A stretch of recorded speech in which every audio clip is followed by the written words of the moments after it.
Hey, a lot has happened since. Sorry, we are joined by one lightweight world champion, Christian Lee. A lot has happened since we last met in October. Big things happening for the whole Lee family. You got that beautiful wedding, you and your sister, and Bruno opening up the second location, and her expecting that baby. Big things happening for you guys. Congratulations. Thank you, man. I appreciate it. We got questions from media from all across the globe, and I'm gonna be reading out them to you, right? Okay. Our first question here is from Jay Anderson from Cage Side Press. This is your first fight since October. What has training camp looked like since the lockdown, and how different was it from a normal camp? For me, this camp has been really much of the same. Thankfully, United MMA in Hawaii, it's a family-run gym. So, between me and my dad, my brother-in-law, we're all family. We're doing all the necessary precautions to stay safe. And, we just resumed training as normal. It's been a good, hard 8 weeks of camp, and I feel like I'm in the best shape I've ever been. Next question here from Jay Anderson of Cage Side Press. I forgot to congratulate you on this as well. What are your thoughts on Victoria joining ONE? And out of your siblings, who was the most competitive growing up? Oh man, thank you. I'm super proud of my little sister Victoria on signing with ONE Championship. I'm very excited for her to be making her debut soon. And man, just all the hard work she's put in her young life so far is what's led her to being signed at such a young age. And she's definitely a top prospect in the division. And she's going to be a tear, definitely. And then, sorry, what was the next question? What was the other question on that? Who was the most competitive growing up? Growing up, if you had to choose the most competitive, that'd be Angela for sure.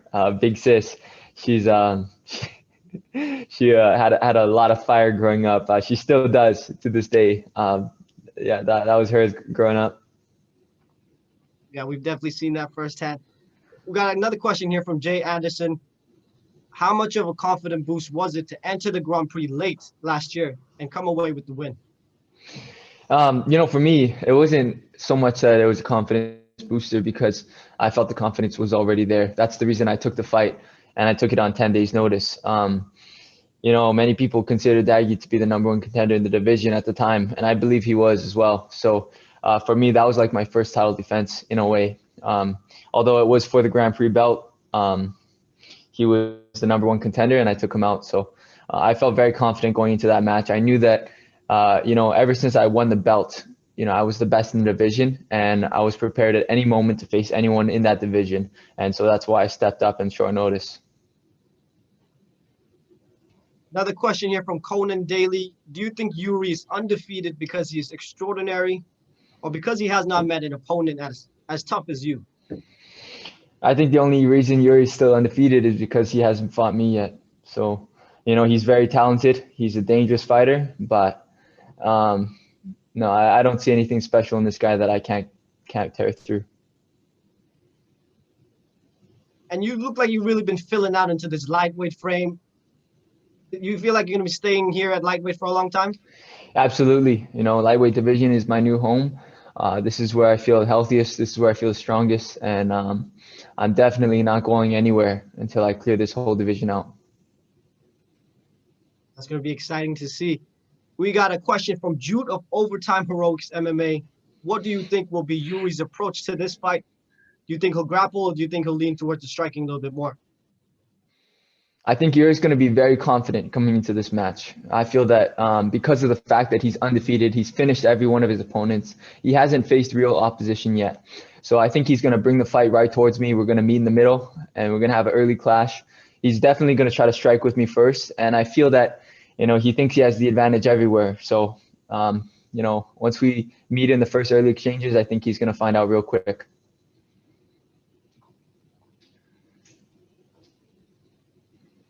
Question here from Nick Atkin of South China Morning Post. Eddie Alvarez looks like he's going to fight Daggy in January, according to Chatri. Do you see that as a number one contender fight? Or are Timofey and Peter Buist ahead of them in that queue? I think that they could both be number one contender matches. But I feel like the next title shot would definitely go to the winner of Peter Buist and Timofey. And the only reason I say that is because, Timofey has knocked out Eddie Alvarez, and then Peter Buist, he was number 3, so he was next in line anyways. And Daggy, for sure, he's still a top contender, but I just fought him and I just beat him, dominated him for 3 rounds. So I feel that they're gonna have to wait probably one more fight after Peter Buist and Daggy and Timofey. And talk about this new ranking system. You look like you've already studied all of them. Is that something you really look into? With the rankings, that's 100% up to one championship. So I just go with it. I saw that they released the top 5, and from there, I took a look at the list, and I just know who my next 5 targets are. Incredible. We have a question here from Ivan Stewart, and he asks, I believe you're open to taking on Edward Folayang in the future. If Edward wins his upcoming fight this Friday, is he next for you if you beat Iuri? Well, Edward Folayang, he's done a lot of great things with one championship. He won the belt. He's defended his belt, and so he's a great fighter. However, he's faced a few tough losses recently. So I believe he's coming off of like a 2-fight skid, and so if he does come out victorious against Anthony Caruso, I think it'll put him on the right track towards another title run. But taking nothing away from the guy, but I don't think that one fight will justify a title shot yet. You can understand that. We have a question from Tom Taylor of BJPen.com. Where does Iuri Lapicus rank among your toughest opponents? Right now, as of today, Iuri Lapicus, he's number 1. I haven't stepped into the ring yet. I don't know what he is capable of, what skills he possesses. But as of right now, I picture my next opponent, my upcoming opponent, as the most dangerous competitor I've ever faced. And so I'm not going to take him lightly. I'm not going to overlook him. Right now, Iuri Lapicus is the number 1 threat. James from Overtime Heroic MMA asks, in 2019, you fought 3 times. But due to the pandemic, it's been over a year since your last fight. Do you feel the inactivity will affect you going into this one? No, I don't feel like the inactivity is going to affect me in any negative way. I feel that the time off has been great to allow me to rest, for my body and my mind to recover from such a hard 2019. And, I feel better than ever. Really, the time off has allowed me to just train, build my body and mind up stronger than ever. And yeah, I'm feeling like the best version of myself.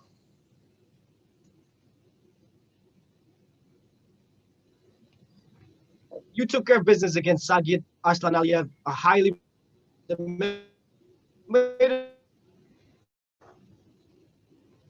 Sorry, Gianni, 1 second. Now I you're think facing a similar threat in the undefeated. you're freezing up a bit. Sorry, I think it's the internet connection over here. Yeah, are we good? Sorry. Good. Yeah. Sorry, that whole time was just like frozen. Sorry about that. I think we're freezing up a little bit. Yeah. Oh, good, man.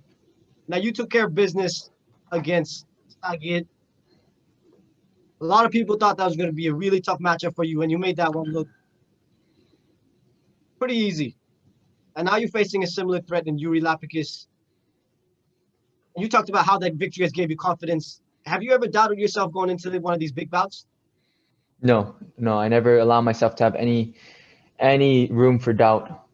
Going into this match with Iuri Lapicus, I'm very confident in my abilities. I'm the champion for a reason, and Iuri's just another contender that I get to show my skills to the world with. Now you're talking about filling out of this lightweight division. I know welterweight is a big jump. Would you see yourself doing that in the future? Absolutely. I'm not going to limit myself in one division. I never have. Even when I was competing in featherweight, lightweight was always within reach. And here at lightweight, welterweight is definitely within reach. So, I'm not going to get ahead of myself right now. I'm focused on Iuri Lapicus. But if a welterweight title shot presents itself, I'm going to jump for it. Yeah, that'd be incredible to watch. MMA Heroic says another question here. You spoke earlier about your younger sister signing with one championship. What do you think about all the leads on the same card in the future? And how does it feel competing on the same card as your family?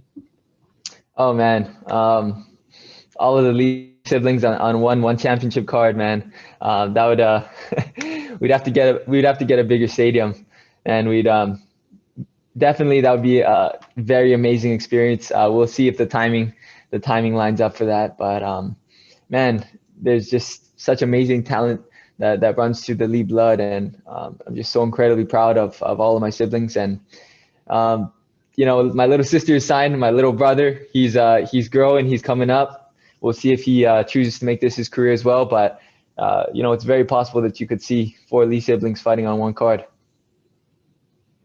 That would be a world first. 4 Lee siblings in a row. I'd watch that. Now, how much studying have you done on Lapicus, the specific strengths and weaknesses? What is your opinion of him as a fighter? And what do you think will be the difference in this fight? You know, with Iuri, I think that he's a very talented fighter, and I see him very young in his career in many ways. You know, I know he's 14-0, but he hasn't faced real top level opposition yet. You know, he had a good win over Murat, a good win over Shannon Rirchai, but I just feel like he's never been in the cage with somebody like me.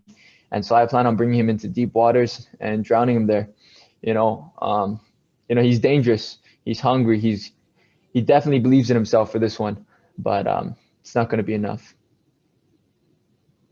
I got to ask you this question. Lightweight is one of the most stacked divisions in one championship, arguably its deepest, with no shortage of top contenders at lightweight. Do you ever think about going back into featherweight and challenging Martin Nguyen for the 3rd time? Absolutely. That is still something that stays in the back of my mind. And you know, Martin's got his own challenge ahead of him. I've got my own challenge ahead of myself right now. So that's all I'm going to be focused on right now. But I do feel like I have some unfinished business in the featherweight division. And if I'm going back down, it'll be for one reason, and that's the title shot.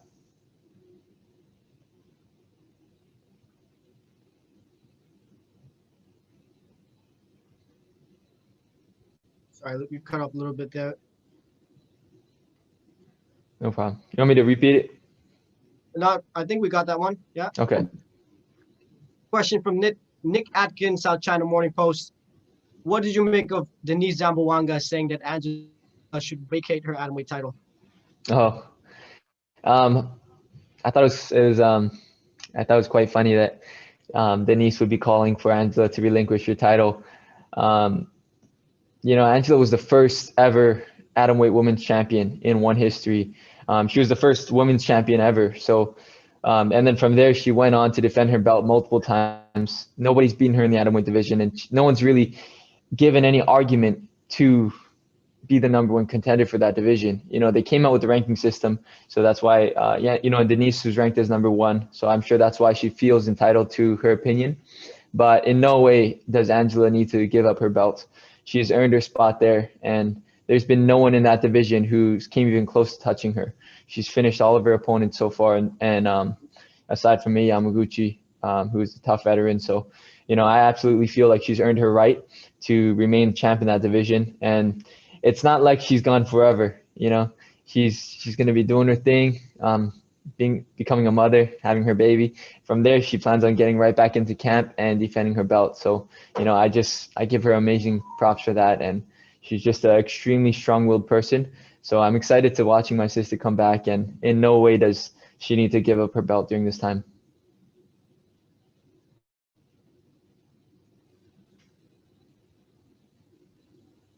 I agree with you completely. I think Angela has secured that spot, and I wish her all the best with this birth and the recovery process with that. We got a last question here. Eddie Alvarez has previously mentioned your name in the media and is looking at booking himself a title shot. He believes your youth and inexperience puts you at a disadvantage.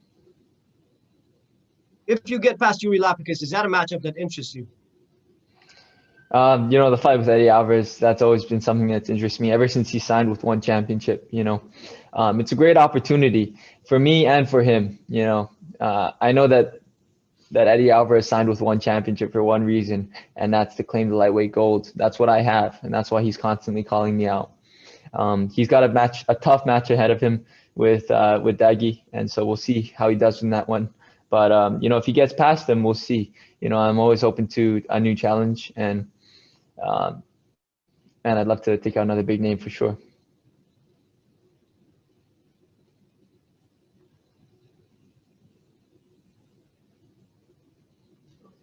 We got one more question, Christian, and we'll let you go.